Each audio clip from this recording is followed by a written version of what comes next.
അസ്സലാമു അലൈക്കും വറഹ്മത്തുള്ളാഹി. ഫലസ്തീൻ വിമോചനത്തിന് വേണ്ടി, ബൈത്തുൽ മുഖദ്ദസിൻ്റെ വിമോചനത്തിന് വേണ്ടി പോരാടിയ പ്രമുഖനായ രാജാവാണ് നൂറുദ്ദീൻ സംഘി. 1118 അദ്ദേഹം ജനിച്ചത്.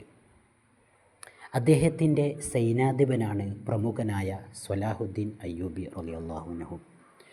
അനേകം മത പഠനശാലകളും ഹനഫി, ഷാഫി തുടങ്ങിയ മതഗ്രന്ഥങ്ങളുമായി ബന്ധപ്പെട്ട പഠനശാലകൾ അദ്ദേഹം നിർമ്മിച്ചു. തികഞ്ഞ മതഭക്തനായിരുന്നു നൂറുദ്ദീൻ സംഘി. 1174 അദ്ദേഹം മരണപ്പെടുന്നത്.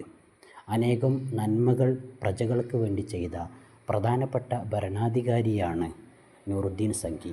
രണ്ടാം കുരിശ് യുദ്ധത്തിൽ ഇസ്ലാമിന് വേണ്ടി, ബൈത്തുൽ മുഖദ്ദസിന് വേണ്ടി അനേകം ത്യാഗങ്ങൾ സഹിച്ച് വിജയം കൈവരിച്ച പ്രധാന ഭരണാധികാരി കൂടിയാണ് നൂറുദ്ദീൻ സംഘി.